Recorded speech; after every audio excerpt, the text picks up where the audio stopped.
welcome back to the new series of Leaders.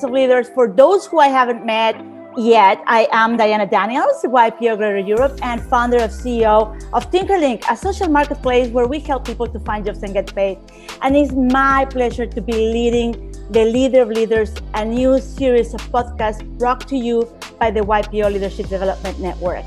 Today, I have here with us Mike Ritchie, who is YPO Toronto. He is CEO and president of CGL Manufacturing, based out of Canada and China, that supplies mainly powertrain and structural components and systems to leading companies in the transportation industry. During the past 44 years, he and his company has focused on fabrication, assembly, casting, forges, and offshore sourcing. And in addition to all of that, Mike, in partnership with his brother, they own Redo Orthodontists and 4 Degrees Brewing as well, all of them located in the Eastern Ontario, Canada. Mike is a business mentor through the Prince Trust in Canada to the Canadian military veteran entrepreneurs, which is amazing, I believe. Welcome, Mike. Thank you so much for being here with us. Hello. Hey, good morning, Diana. Thank you for having me. I know that one of your passions is to build communities, and this is a crucial piece in the workspace, especially when you have a large amount of talent and human capital in the company. So we all know that it's very hard to have everyone kind of like in the same page. So tell us, how did you show persuasion and influence? What is the type of charisma and presence that leaders need to acquire and to have those techniques? What are the techniques that you want to share with us? Well, it's interesting. I believe it's not only important to have a vision, but it's important to be able to go out and sell that vision and actually show people how to put that vision into action. And in my business career, we've been focused very heavily here at CGL on supporting communities. So that's the community internally. We've actually got a full-time performance coach on staff, and we've seen tremendous impact with that. But it also rallies the folks in the organization to get behind community initiatives outside of the business and the larger, broader community. And it's really about walking the walk and talking the talk and listening. And I find that from persuasion and influence perspective, it shifts with the audience I'm with. If I'm with my leadership team, it's more about coaching and listening. If I'm with some of the folks that are on the shop floor, it might be a little more directive and authoritative, depending on the circumstances. When I'm certainly out doing community work, it's about facilitation. And I think all of that comes from the learnings I've gotten from YPO, because in YPO, it's all about connection. It's all about member connection, and it's all about leading without authority. So I've tried to apply that same principle of leading without authority to my business and community efforts. This is amazing. To tell you the truth, it's sometimes a hard job to make it happen, but if you will be able to probably provide with some few resources, what do you recommend to someone that is looking to gain that insight? Yeah, so a few things. Certainly, the forum I have in YPO is a great resource. I've been in forum now for 8 years, and the folks in my forum know me better than anyone. And they know what's good and bad, and I call them the arbiters of truth.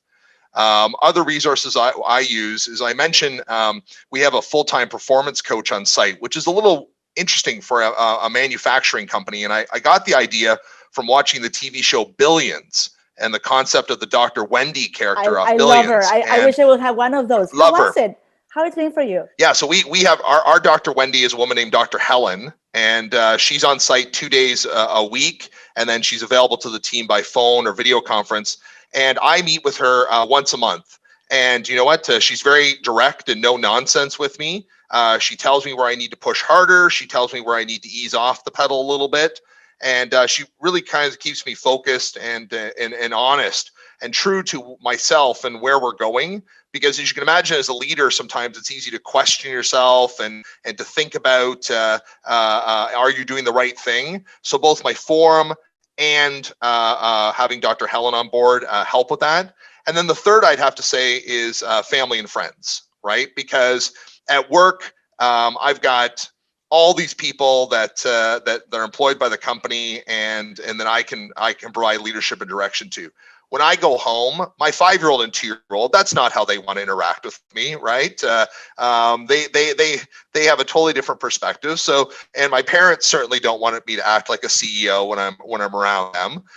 So they keep me grounded, and so I look at my family, friends, my forum, and certainly the performance coach we've engaged here at the organization.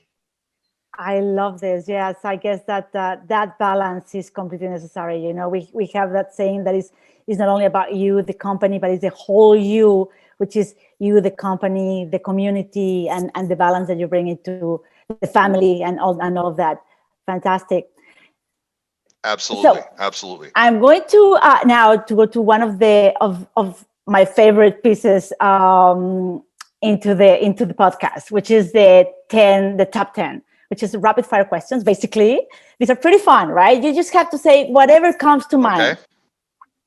All right. Are you ready? Let's do it. Let's do it. Let's do this. Let's do this. It's like fantastic. It's like a virtual ink blot test.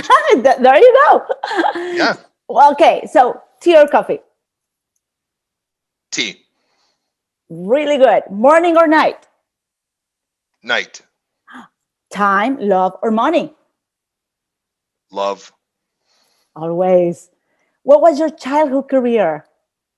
Fighter pilot. Oh my God, amazing. And what is the actual best career advice that you ever received?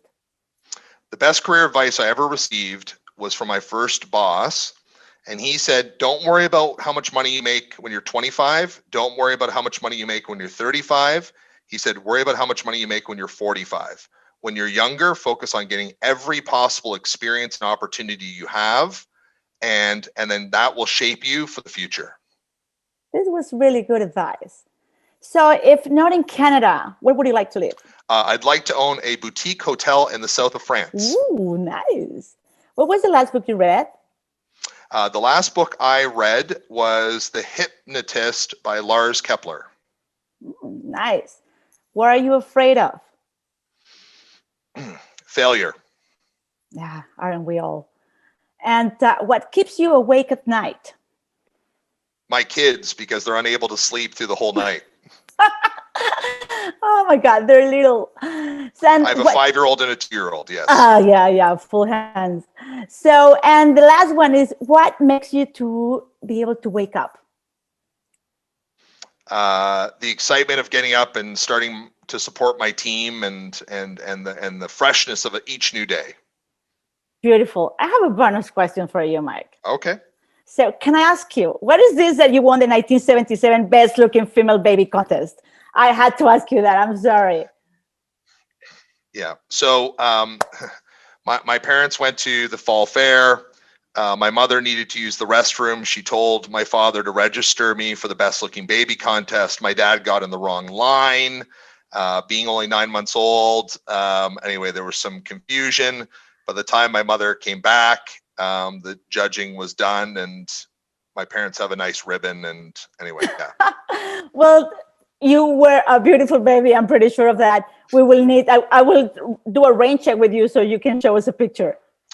Fair enough. I've actually asked my parents to lock all of those pictures away, and they'll only be brought out after my death. So this is amazing. So guys, you know, conclusions of our Mike Ritchie conversation today: vision to action, walk the walk, talk the talk, right? And the 3 takeaways that I have here from you, Mike, today are forum. You know, since we are in YPO, Forum is an amazing resource. You know, best tool the performance coach. The performance coach, I love that idea, right? It was super good. And then the balance with family and friends. Something else that you want to add, Mike? I want to talk about this performance coach, Diana, real quick, and why it's important for us here at the organization. And it's because the issues people have outside of work impact what they do at work. And for a lot of folks, that impacts their mental health and it impacts their attendance. And once we added someone to the team who was just there to listen and who could professionally help and listen to people and their challenges and provide them some direction, we've seen a positive impact on mental health, we've seen a positive impact on attendance, and we've seen a positive impact on productivity within the business. So it's had a meaningful impact on the team, and it's had a meaningful impact on the operations. So I would encourage everyone to think strongly about having a professional resource on site for their team, especially during the pandemic when people are struggling with so many rocks and they carry those rocks with them every day. They need someone to help lighten that load, and we as leaders need to provide and facilitate that for those that are important to us. Thank you for sharing us that. I truly agree with it. And I love the idea. And probably we should do another podcast about like how to select the right coach for your team. That would be like super fantastic if we do that. Yeah? Anytime. Beautiful. I want to thank Mike Ritchie today for being with us and sharing with all of us all your insights. And I want to invite all of you to the next episode of Leader of Leaders. My name again, I am Diana Daniels, and I will be happy to be with you once more on the next time. So stay tuned.